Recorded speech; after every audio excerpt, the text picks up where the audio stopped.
Dwi Kora itu berbunyi, perhebat ketahanan Revolusi Indonesia dan bantu perjuangan revolusioner rakyat-rakyat Malaya, Singapura, Sabah, Sarawak, dan Brunei untuk membubarkan negara boneka Malaysia.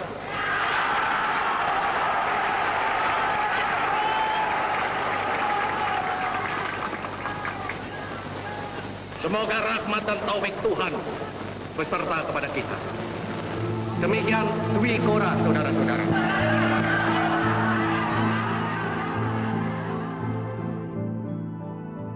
Usman Janatin dan Harun bin Said, dua prajurit KKO yang sekarang disebut marinir, harus menghadapi hukuman gantung di Singapura pada Oktober 1968.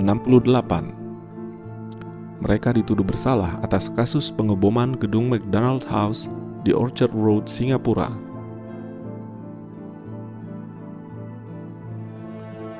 Berawal pada 16 September 1963, federasi baru bernama Malaysia terbentuk, yang merupakan gabungan dari Malaysia, Singapura, Kalimantan Utara atau Sabah, dan Sarawak. Presiden Soekarno sejak awal menentang keberadaan federasi tersebut. Ia mengajukan referendum kepada PBB agar Sabah dan Sarawak dapat memilih bergabung ke Indonesia atau Malaysia. Namun PBB menolaknya, hingga Indonesia keluar dari PBB pada 1965. Presiden Soekarno menganggap pembentukan Federasi Malaysia sebagai boneka Inggris yang merupakan kolonialisme dan imperialisme dalam bentuk baru, serta dukungan terhadap berbagai gangguan keamanan dalam negeri dan pemberontakan di Indonesia. Maka dibentuklah sukarelawan sebanyak 21 juta orang untuk dikirim ke negara itu. Setelah dikomandokannya Dwi Kora oleh Presiden Soekarno pada tanggal 3 Mei 1964 di Jakarta dan menyerukan Ganyang Malaysia.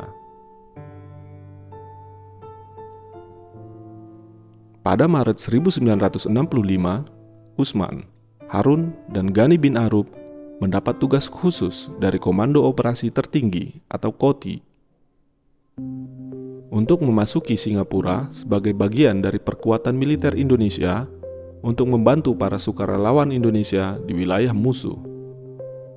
Dengan menggunakan perahu karet, ketiganya berangkat tanggal 8 Maret 1965 dengan membawa 12,5 kg bahan peledak.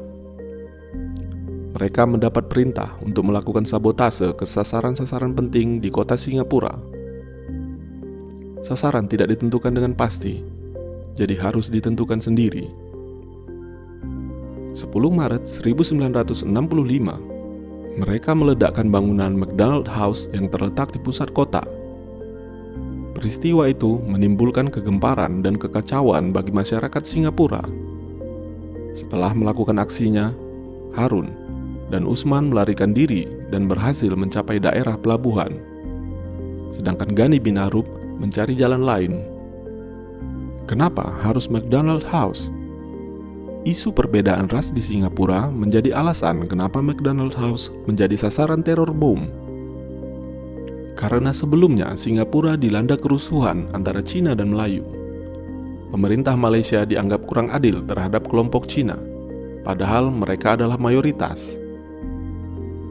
McDonald House merupakan bangunan paling bergengsi kala itu, apalagi ditempati oleh Hong Kong dan Shanghai Banking Corporation yang berbasis di Cina, hingga diharapkan akan memberikan teror yang lebih kuat. Usman dan Harun tertangkap patroli keamanan Singapura setelah kapal boat yang mereka rampas dari pelabuhan mengalami kerusakan di tengah perjalanan. Keduanya dibawa kembali ke Singapura untuk diadili. Di persidangan, Usman dan Harun menolak dakwaan dengan alasan bahwa aksi tersebut bukan kemauan mereka, melainkan tindakan yang harus dilakukan karena dalam situasi perang. Mereka pun meminta agar diperlakukan sebagai tawanan perang.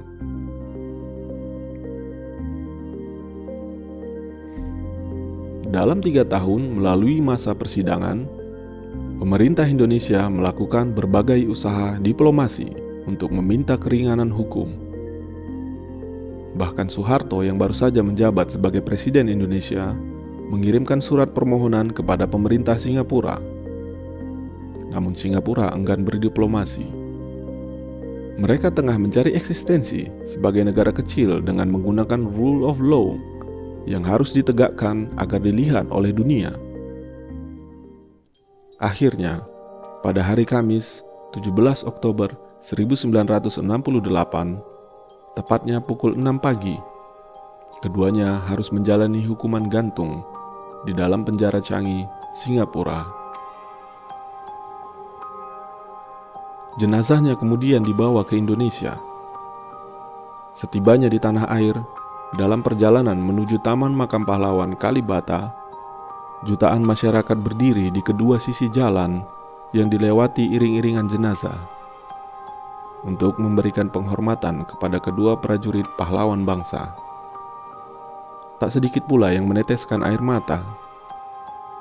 Pada dekade 1970, Presiden Soeharto menjawab kemarahan rakyat dengan menetapkan Batam menjadi pasar perdagangan bebas agar Indonesia tidak bergantung pada Singapura. KRI Usman Harun 359 yang membawa 100 anggota TNI AL dalam mengemban tugas misi perdamaian dunia di Lebanon selama 1 tahun tiba di dermaga Ujung Koarmatim Surabaya Kamis pagi. Tahun 2014, Republik Indonesia menyematkan nama Usman Harun pada sebuah KRI dengan nomor lambung 359. Meskipun penamaan KRI Usman Harun menuai kontroversi dari pemerintah Singapura, Indonesia tetap memberikan ketegasan bahwa penghormatan kepada pahlawan yang diabadikan di KRI tidak boleh ada intervensi dari negara lain.